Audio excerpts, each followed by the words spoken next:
A 100 kilómetros al norte de Luxor, en la ribera occidental del Nilo, se encuentra una ciudad llamada Dendera. Fue aquí en diciembre de 1798, donde las tropas de Napoleón tropezaron con un templo sepultado en la arena. Los hombres deteniéndose para descansar admiraron la ornamentada parte superior de lo que fue un gran templo. Pero un curioso artista llamado Dominique Vivant-Denon saltó de su caballo con una libreta de dibujo y se abrió paso por las puertas sumergidas. Su curiosidad lo llevó a los mayores descubrimientos. Con lo que se habían topado era con el templo de Hathor en Dendera. Y lo que es más importante, una representación del zodíaco. ¿Podría la belleza de ese templo ocultar entre sus muros el cerebro detrás del funcionamiento del universo, y la línea de tiempo de la humanidad? Cuando los sabios de Napoleón llegaron a Dendera, entraron en las cámaras superiores liderados por un hombre llamado Denon, y allí había una pequeña capilla muy oscura. Cuando Denon miró hacia arriba iluminando con su antorcha, vio que en el techo estaba esta representación astronómica del cielo en forma circular, que comenzó a conocerse con el nombre de Zodíaco de Dendera. Alrededor de esto, y de manera simbólica, están los 12 signos del zodíaco junto con varias constelaciones. Y luego otras figuras más allá en un círculo, que representa a los 36 diáconos. Estos son los dioses y diosas y cada uno representa 10 días del año creando 360 en total. Este descubrimiento despertó el interés de arqueólogos de todo el mundo. En ese momento, nadie podía traducir jeroglíficos, y este zodíaco era la esperanza de que finalmente, indicaría una fecha de construcción del antiguo Egipto. Sin embargo, el misterio de ese gran templo siguió complicándose aún más. Cuando el zodíaco de Dendera apareció por primera vez en París causó sensación, porque a los eruditos les pareció que retrasaba la datación de la civilización humana decenas de miles de años. E introdujo la temida palabra que comienza con A. Y esa palabra con A, por supuesto, es la Atlántida. Porque los eruditos observando esto, vieron que ese zodíaco hablaba de una civilización que se remontaba decenas de miles de años, y no había una civilización decenas de miles de años antes, excepto la de Atlántida. Aún así muchos sostienen la perspectiva de que de hecho, el zodíaco de Dendera estaba allí para contarnos específicamente que ha habido civilizaciones humanas anteriores en la Tierra, que se remontan a muchos miles de años atrás. Se cree que el zodíaco representa la antigua astrología y periodos de tiempo desde hace 14.000 años. Hay otra fecha singular representada en sus construcciones, que marca la edificación original del templo antes de la versión más reciente. Durante mucho tiempo ha sido reconstruido y ampliado en numerosas ocasiones. Y es milagroso lo que hicieron los griegos para reconstruir el templo. Mucha gente dice que es un templo griego, no lo es. Los griegos reconstruyeron lo que estaba allí, y lo restauraban tal y como podemos verlo hoy. Uno de los hallazgos más increíble fue el descubrimiento de su gran obsesión con el cielo, y eso te dice todo lo que necesitas saber sobre los orígenes. Si miras muy de cerca y sigues las constelaciones, porque todas están marcadas allí, cada una se comporta como una espiral decreciente, no es un círculo, es una espiral. Y el centro está marcado por un gran carnero. Y si miras hacia donde apunta la pata del carnero, a la primera constelación, verás que en ese zodíaco hay una constelación de Cáncer, el cangrejo. Y eso habla acerca de los orígenes porque la constelación del cangrejo se remonta a un periodo de tiempo de aproximadamente 8.000 años antes de Cristo. Resulta ser la era en la que la agricultura y la civilización aparecen misteriosamente en Egipto por primera vez, que también coincide con el periodo en el que aparecen los seguidores de Horus, los brillantes. Después de la inundación a lo largo del Nilo, reconstruyeron los templos a lo largo del Nilo agregando su información, y también se sospecha que Dendera fue uno de sus templos. Si Dendera era un sitio antiguo que representaba astrológicamente la existencia de humanos en la Tierra, es posible que este templo también conecte sus orígenes con las estrellas. Según la mitología, no había una sola Hathor, sino 7. El mito de las 7 diosas, sin embargo, no solo está relacionado con este templo, tiene sus orígenes en todo el mundo. Podría ser que estas deidades femeninas que dan nombre al templo fueran de otro mundo.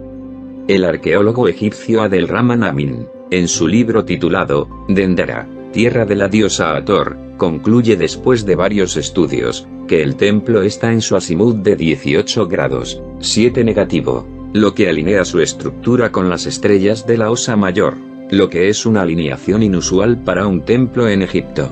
Pero el investigador Anton Parks explica que ese sistema estelar conocido como la Osa Mayor está conectado a un linaje de figuras femeninas divinas que llegaron a la Tierra hace miles de años. Conecta su linaje con el dios sumerio Enki, o como él lo llama, Saam, y con la diosa Namu. Anton Parks continúa contando lo siguiente. En este punto de la historia, Namu y Saam dejan la Osa Mayor, a fin de ejecutar lo planeado por Marduk, que deben crear una gran cantidad de Amasutum, de sacerdotisas Amasutum que les ayudarán en su trabajo. Crearán 82 Amasutum para que una parte trabajara con la tierra en plantaciones y por otra parte con el ganado pequeño. Su papel en la historia es significativo, porque tienen grandes poderes. Se les permite clonar bajo ciertas condiciones. Están esparcidas en todo el universo, están en la Tierra, pero también en la Osa Mayor, las Pléyades y muchos otros lugares del universo. Si eso es cierto, podría este templo alinearse con la Osa Mayor para señalar los orígenes de las diosas. Muchas culturas antiguas tienen una mitología similar de 7 diosas que provienen de las Pléyades. Tal vez esta conexión complete el círculo aquí en Dendera. Un recordatorio de que sus orígenes se extienden de un sistema estelar a otro. Durante muchos años he coleccionado muchos objetos, y la mayoría de esos objetos antiguos representan algo llamado las 7 hermanas. Es muy interesante, que cuando examinas los textos antiguos descubres que muchas de estas civilizaciones, supuestamente comenzaron con el sistema estelar pleyadiano, que es donde están las 7 hermanas. Y que se menciona en la Biblia, se menciona en la Ilíada de Homero y se menciona en muchos otros textos. Pero lo interesante es que los aborígenes de Australia, también dicen que fueron las primeras personas traídas al planeta por los pleyadianos. Entonces la Osa Mayor juega un papel muy importante en el templo de Dendera, e incluso, también sembrando seres humanos en el planeta. La misión de las 7 Hathors es traer un nivel de conciencia a la gente. En nuestro mundo hay 7 mujeres, 7 diosas o 7 deidades que representan a las Pléyades. Y las pleyadianas fueron fundamentales para ayudar a crear varias civilizaciones en todo el mundo. Siempre han ayudado a la Tierra viniendo aquí y creando nuevas civilizaciones. Haciendo polinización cruzada con personas y ayudando a otros semidioses a crear otra nueva fase de la humanidad. Esas 7 mujeres o 7 diosas, las 7 Hathors, están representadas en todo el mundo en diversas religiones y culturas. El cistro se usaba en las ceremonias para activar a través del sonido la vibración de las Pléyades. Este era un instrumento muy importante del que estaban a cargo las Hathors. Y todas tocaban el sistro para provocar la vibración de su hogar las Pléyades. Esta vibración de otro mundo parece tener un efecto incluso hoy en día cuando la gente camina por la gran sala hipóstila. ¿Habrá sido construida para mantener la frecuencia de esos seres de otro mundo con la esperanza de que pudieran ayudar a la humanidad? Anton Parks cree que una máquina usada para viajar interdimensionalmente reside en otra dimensión de la existencia en el mismo templo. Esta, a su vez, emite su extraña frecuencia. Según mi comprensión de la historia, este es el lugar donde estaría la máquina Z. Esta es la máquina contrarrotante existente en Dendera. He visitado Dendera varias veces. En Dendera hay varias zonas muy particulares. Al visitar el lugar puedo sentir que hay algunas zonas electromagnéticas, donde tienes la sensación de que las piernas se te caen y donde te sientes fatigado, con dolor de cabeza. Cerca del templo de Dendera se encuentra la Casa del Fénix. Creo que la máquina Z está ubicada allí. Cuando entras pasas por una zona donde hay 2 gigantescas losas de granito que están magnetizadas. Cuando saqué mi cámara me di cuenta de que el magnetismo interfería con la cámara. Hay una frecuencia específica que interactúa con el magnetismo, que origina ese tipo de zumbido que puedes sentir cuando caminas. Si eso es cierto, ¿qué tipo de frecuencia se podría aprovechar en ese templo? Hathor representó nuestra relación con el sonido, quizá más específicamente con la vibración, porque hay algunas vibraciones que son importantes para nosotros que no se pueden escuchar. Y fue en este lugar donde vemos a Hathor, aplicando la tecnología de vibración en el reino terrenal, a la curación, así como a la seguridad y la defensa. Vemos a Hathor conteniendo los seres que vienen hacia ella con fuerza. La vemos curando el cuerpo de aquellos que le son traídos, usando el poder de la vibración, no necesariamente del sonido sino de la vibración. Así que Hathor está asociada muy estrechamente con la tecnología del sonido de la vibración, y de nuestra relación para hacer sonar la vibración en nuestra vida. Relaciones que solo ahora se están revelando a través de la mejor ciencia del mundo moderno. Si ese templo misterioso ha sido codificado no solo con la historia de nuestra existencia humana, sino con una frecuencia generada por una fuente de otro mundo, ¿es posible decodificar ese poder? Es una comprensión tan sofisticada, sutil y tecnológicamente avanzada de nuestra relación con el mundo, que trasciende la polaridad entre lo masculino y lo femenino. Habrán ido más allá de esas diferencias. Uno de los templos más misteriosos de Egipto es Dendera, ya que todo lo que puedes ver en ese templo, es como un libro abierto para entender cómo los egipcios heredan la información de los atlantes. E incluso si la propia Dendera no tuviera esa tecnología y esas herramientas físicas para hacer que la máquina funcionara como lo hacían los atlantes, ellos conservaron esa información. Hathor es la madre, y para todas las antiguas civilizaciones, Hathor es la madre que amamantó a muchas personas, a muchos animales, fue la vaca. Hathor era ese aspecto femenino con ojos y orejas de vaca. Pero lo interesante de este templo, es que por su construcción, habla de la historia de nuestra interpretación de la madre. Y también es por eso que llamamos a nuestra galaxia la Vía Láctea, porque era el camino de la leche. Y el camino de la leche es esa gran vaca que vivía en el cosmos. Podemos ver todas esas constelaciones, y todas esas constelaciones están controladas por 12 columnas con la cabeza de Hathor, mirando hacia las 4 direcciones del tiempo y espacio. Entonces tenemos 12 columnas que representan el cosmos. Y el 12 representa las 12 direcciones con las que una esfera observa la realidad. Las 12 direcciones son las caras y los nodos del icosaedro. El icosaedro es una estructura que tiene 12 nodos que apuntan hacia el cielo. Entonces 12 es el código más importante que podríamos tener para comprender las diferentes perspectivas de una esfera. Así que con esto, también podemos encontrar muchos de los códigos del universo. Las 12 caras del planeta están orientadas hacia 12 constelaciones. Esas 12 constelaciones son las que representan el poder del yo que se imprime en la realidad. Esto significa que cuando el espíritu quiere nacer tiene que pasar por 12 de esas fases del universo, las 12 constelaciones, y tomar algo de cada una de ellas para entrar en esta esfera que llamamos Tierra, el planeta, o la esfera que llamamos útero. Entonces la personalidad, el ser, el alma, necesita tener el potencial de esas 12 constelaciones para poder descender. Es por eso que las enseñanzas de Dendera fueron la astronomía y la astrología, para comprender cómo se mueve el universo, cómo se mueve la Vía Láctea y cómo somos creados por esas estrellas. Lo otro es la vibración. 12 vibraciones que se relacionan con las 12 notas musicales. Esas 12 vibraciones también son una proyección de geometría. Si contamos la posición 12, encontraremos 144. Esto significa que cuando alcances las 144 vibraciones en el código de la verdad, encontrarás todas las perspectivas del universo. Todas las vibraciones están codificadas en las 12 columnas. 144 representa la vibración de la estructura principal que llamamos la semilla de la vida. Es la estructura del octaedro, y ese octaedro solo es un aspecto. Entonces uno es materia, el otro es energía, y el otro es frecuencia, vibración. Así que tenemos 144 como semilla de materia, 144 como semilla de energía, y 144 como semilla de vibración.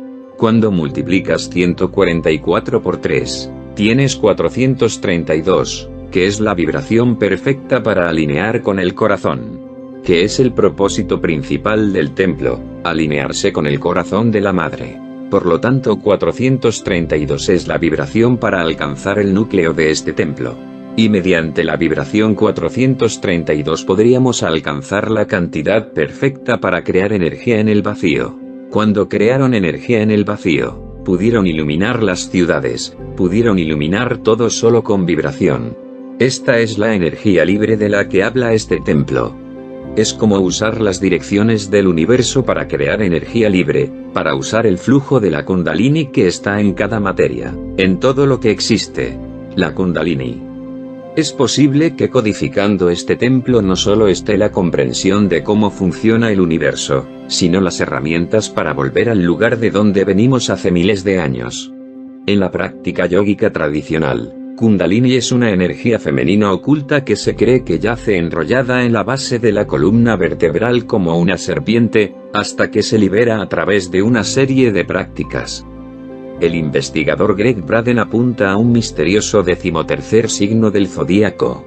Aquí es donde se pone interesante, porque si miras de cerca al templo del zodíaco en Dendera, lo que encontramos es que, no se detuvieron con los 12 signos del zodíaco que vemos hoy. También había un misterioso 13º signo representado por la serpiente. La serpiente que históricamente se nos ha enseñado que representa el mal. Pero en las tradiciones antiguas podría estar más lejos de la verdad. Era una serpiente la que representaba la sabiduría, y cuando entendemos la sabiduría de ese 13º signo del zodíaco representado en el templo de Dendera, y nuestra relación con el sonido y la vibración, se abre una forma completamente nueva de pensar en nosotros mismos, nuestra relación con el cosmos, y tal vez la mayor parte de lo que es más importante, el potencial que vive dentro de cada uno de nosotros. La serpiente siempre ha sido un símbolo hermético muy poderoso en todas las escuelas del despertar y escuelas de misterios en todo el mundo. De hecho, hasta la época del cristianismo, la serpiente se consideraba un símbolo de los guardianes de la sabiduría. Ellos no pudieron dejar de evidenciar que el ADN, la genética, se muestra como hebras serpentinas, como una escalera que sube al cielo. Que no solo tenemos el canal central del sistema nervioso central, sino que tenemos dos sistemas nerviosos que se mueven hacia arriba y se cruzan en cada nódulo o chakra, y se parecen a serpientes entrelazadas. Si la sabiduría del universo y nuestra existencia en el planeta parece vibrar en esos muros, ¿qué podría haber debajo que pudiera arrojar algo de luz sobre la existencia del 13º signo del zodíaco? Debajo de Dendera hay 12 criptas. Se baja un tramo de escaleras donde debajo del templo se pasa por un largo pasillo. Allí existe lo que se conoce como la bombilla de Dendera. Parece un instrumento tecnológico. Parece una bombilla. Vemos dos extraños objetos parecidos a bombillas muy grandes, porque hay individuos humanos a su lado. Parecen estar unidas a lo que solo puede describirse como cables que van al suelo, y de esos cables a las bombillas, hay lo que parecen ser filamentos. Estos filamentos son representados por serpientes retorciéndose. Hay que tener en cuenta que las serpientes es solo una representación de la propia diosa Hathor. Pero que representan exactamente esas bombillas, son ejemplos de algún tipo de tecnología perdida que los antiguos entendieron. Obviamente no lo sabemos, no sabemos si los antiguos egipcios tenían electricidad. Sabemos que las baterías se estaban creando en el cercano Oriente alrededor del año 500 a.C. Aunque tal vez sea algo más que eso. Si miras la forma real que estamos viendo es básicamente una serpiente dentro de lo que parece un filamento de bombilla. Pero en la parte inferior hay una planta, es el loto azul. El loto azul fue el alucinógeno elegido para la iniciación. El halo a su alrededor es lo que estás viendo, porque esa serpiente representa la energía que proviene de la toxicología que se encuentra en el loto azul. El panel que estamos viendo está sostenido por un pilar. Ese pilar es esencialmente la columna vertebral de la vida.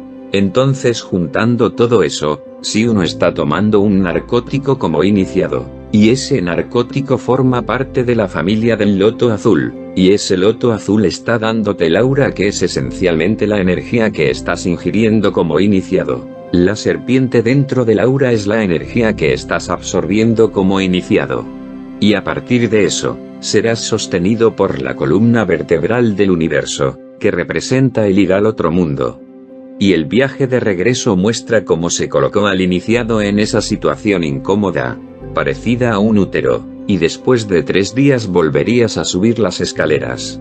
Serías recibido por los sacerdotes, sintiéndote un poco atontado, porque has ingerido veneno y acabas de regresar del otro nivel de realidad. Lo primero que encontrarías sería el sol en el equinoccio, y en ese momento, te declararían resucitado de entre los muertos. ¿Podría este misterioso templo de Dendera, dedicado a la Madre del Cosmos, ser uno de los últimos libros que queda del conocimiento atlante y de nuestros orígenes en el planeta? Este es también uno de los últimos templos femeninos que quedan durante una época en que su sabiduría se estaba desvaneciendo de la mente de la gente. Los griegos sabían que la información se estaba perdiendo, y que la única forma de evitarlo era colocándola en las paredes del templo, en cualquier templo asociado con el ciclo creativo de la naturaleza. Y eso fue particularmente importante en un momento en el que el mundo estaba volviendo mucho más masculino. Estamos iniciando una era de conflicto, de energía solar, ego solar desenfrenado, dominio de unos imperios sobre otros. Fue una época terrible. Así que poder tener ese momento en el que la energía femenina, la fuerza vital que fluye de la naturaleza, es capaz de sobrevivir en medio del mar del caos, fue maravilloso. Este también es un templo dedicado a una fuerza divina muy importante, una magnífica máquina capaz de traer la historia de este lugar y la historia de este planeta, la historia de la humanidad que se ha afirmado con momentos muy significativos. Así que Dendera no es solo un monumento. Dendera sigue activa. Es posible a partir de la información que obtuvimos del templo, esté codificado con el conocimiento del universo que le da vida en otras dimensiones. Podría existir la máquina que explica Anton Parks en esta frecuencia, y puede esta frecuencia realmente estar hoy activa, una frecuencia generada por una fuente de otro mundo. Cualquiera que sea la frecuencia que pueda definirse, el templo en sí dejó una línea de tiempo de nuestra existencia en el planeta para que no olvidemos nuestro linaje femenino. Tal vez la Madre del Universo te esté llamando para que regreses de donde viniste y puedas así entender tu verdadero origen, tu verdadera vibración y tu verdadera luz individual dentro del universo.